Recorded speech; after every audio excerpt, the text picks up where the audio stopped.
Padi ngiye kukubaza kubera iki abantu niko tujya tu experience yanyeretse abantu b'abanyantege nke tuvuge nk'urugero ku buryo buri finance abakene ubona basenga cyane kurusha abatari abakene nono ahubwo bakarushaho gukena. Hari nk'umuntu usanga nko kuri paruwasi akajya ahora kuri paruwasi akitanga akagira gute agasenga kanafasha kiriza ariko akarushaho gukena. Umukobwa abo twita babi nibo basenga cyane kugira ngo n'abagabo akazarinda amera imishubi akiri kubisaba ntamubone. Umunyeshuri mu ishuri umuswa ibyo byose ndi kukubaza Padi narabitekerejeho cyane.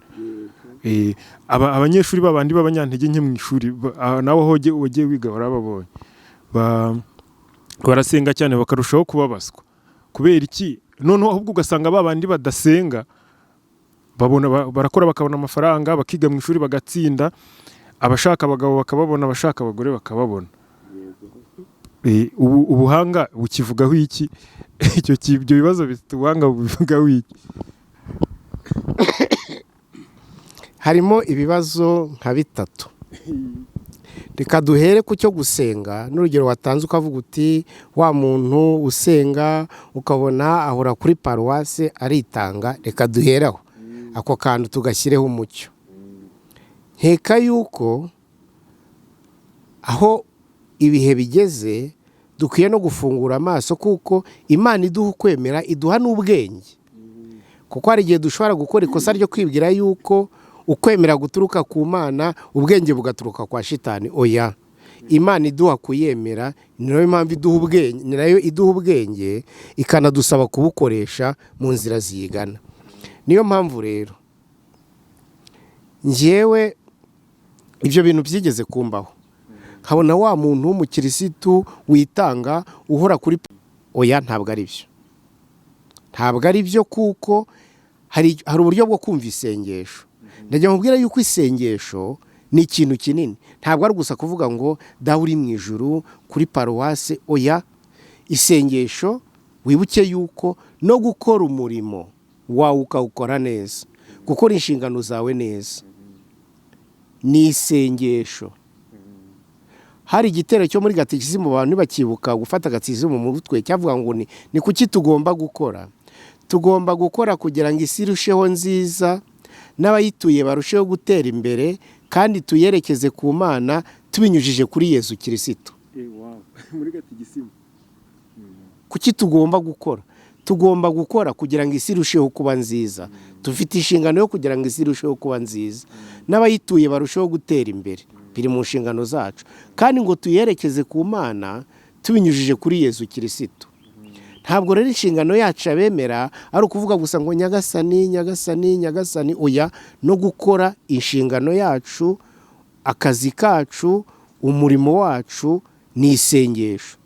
Niba utunganya indirimbo gatolika ukabikora neza, mu kubitunganya uba urimo gusenga rwose. Ubyumve, uyu nguyu ufata amashusho niba bikora akabikora neza naryo ni isengesho, ntitukabyibagirwe. Ntabwo isengesho gusa ari amagambo tubwira Imana cyangwa uko tuyitega amatwi, hari n'uburyo tubishyira mu bikorwa bidufasha mu bikorwa byacu.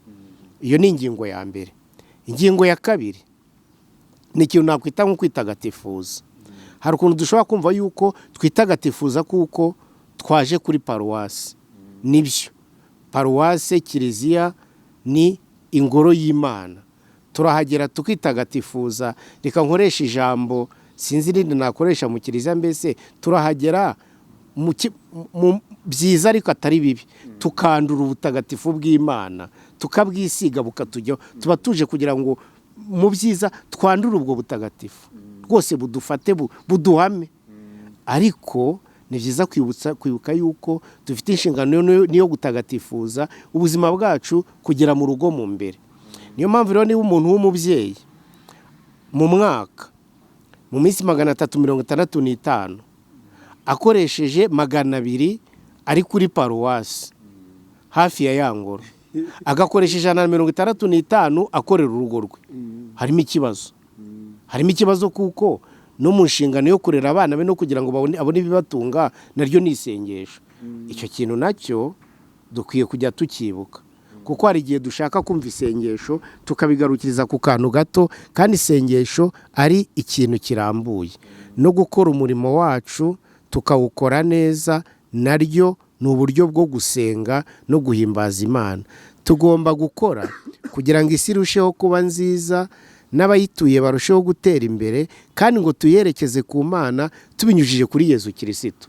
Uko ni ukwemera gatolika rwose k'umwimerere.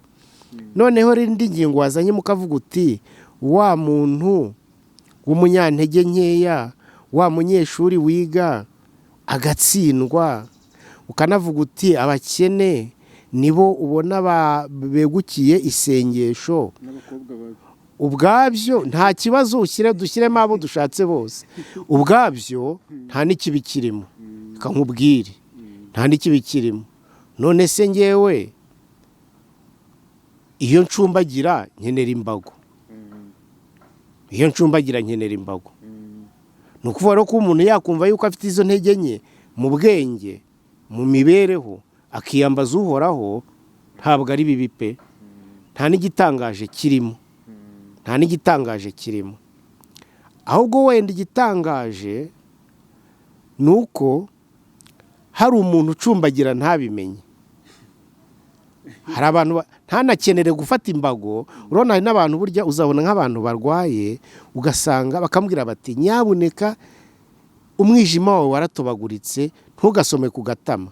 Akabwira ati reka ngemeze neza. Abaganga bamubwira bati nyabuneka ati ngemeze neza.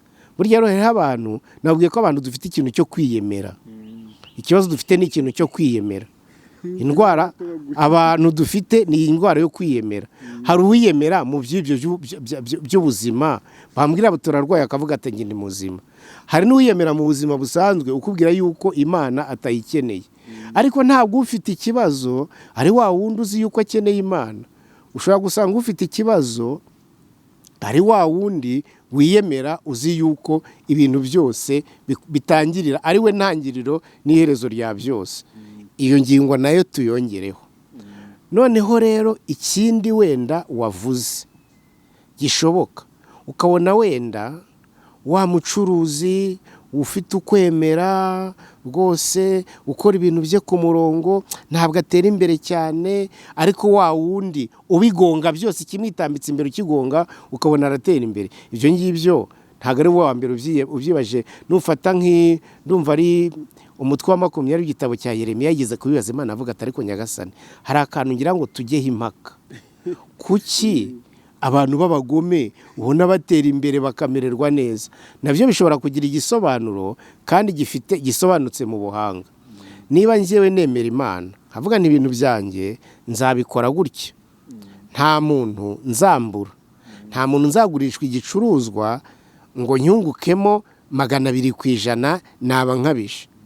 Birumvikana yuko uteranyije imibare nzatera imbere gake ugereranyije n'umuntu ugira ati ngewe ndacuruza, mfite business yanjye, ngewe icyo nshaka ni ukunguka, ikinyitambitse imbere ndakigonga, unyitambitse imbere ndamugonga. Uwo muntu kuko ashobora gutera imbere akagera kure, byatera imbere kurusha uwo nguwo, kuko urumva ntabwo aziritse, we akora icyo ashatse. Ariko rero uke yuko n'ubuzima bwa muntu, ntabwo ubuzima bwa muntu iherezo ryabwo, akamaro kabwo ari ukunguka byinshi cyangwa bike. Ni n'inzira twabyungutsemo, kuko turebye ibyo ngibyo wakwicara ukavuga uti babandi bica abantu, bacuruza abantu, bacuruza ibiyobyabwenge nko muri Amerika Latine biriyo cyane, niho abantu bafite amafaranga ku isi. Ariko ntabwo ubuzima bwa muntu iherezo ryabwo, akamaro kabwo ari ukurunda amafaranga no kugira ngo umuntu abeho. Hari umupadiri bitaho ku Nyundo witwa Ruberizesa, yanditse agatabo karimo iyi ngingo avuga ngo nanze kubaho ntariho. Agasobanura abantu bariho batariho, agakora ilisiti, akagera akavuga ngo abandi bariho batariho nabarya ibyo bibye, bakabirya bakibaguzwa, bareba hirya no hino bikanga bikabaniga.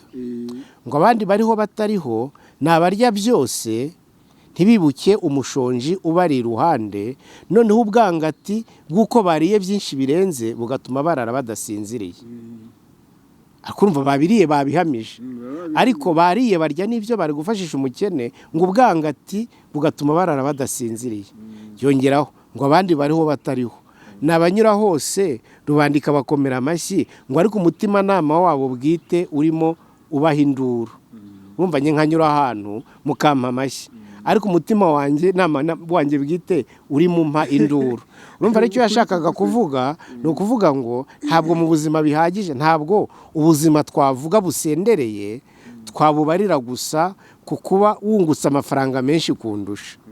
Oya, kuko wageze kuri ibi. Oya, ubuzima ni ibintu byinshi, kuko utangiye kuzanamo ibyo twateranya ibintu byinshi. Uravuga ngo abakobwa ngo badafite uburanga bwinshi, ariko tubiteranyije usanga n'ababufite bashaka urushako ntirumare imyaka 2. ni ukuvuga ngo ubuzima ni bunini. Ibi ngibi mu gifaransa bita complexe, ni bunini. Ntabwo rero twabubarira ku kantu kamwe ngo tuvuge tuti kuko uriya mukobwa ari mwiza, kuko uriya mugabo yakoze akaronka amafaranga menshi, ngo tuvuge ngo ubwo ngubwo ngo ubuzima, ngo ko uriya munyeshuri ngo agira amanota menshi, ngo ubwo ngubwo ngo ubuzima rwose ngo afite ubuzima busesuye. Oya, ubuzima busesuye ni igiteranyo cy'ibintu byinshi. Ntabwo rero twabuhera ku kantu kamwe, ni igiteranyo cy'ibintu byinshi. Dushobora twateranya ingingo zose, ugasanga wa mukobwa udafite uburanga bwinshi abayeho mu buzima busesuye kurushaho uburanga. Dushobora guteranya, tufashe umwanya tugateranya utuntu twose, dushobora gusanga wa muntu wunguka miliyoni 200 ku kwezi ari mu buzima budasesuye, ahubwo arushwa ubuzima busesuye na wa wundi wunguka 500. Tubiteranyije dushobora twateranya byose tugasanga wa wundi mu ishuri wagiraga amanota 50 byamugoye afite ubuzima busesuye kurusha uwabonaga amanota 90. Nuvuga ngo ubuzima ni igiteranyo cy'ibintu byinshi, ntabwo twabushingira gusa ku kuvuga ngo amanota menshi, ngo amafaranga menshi, ngo ubwiza bwinshi. Oya, ubuzima ni igiteranyo cy'ibintu byinshi.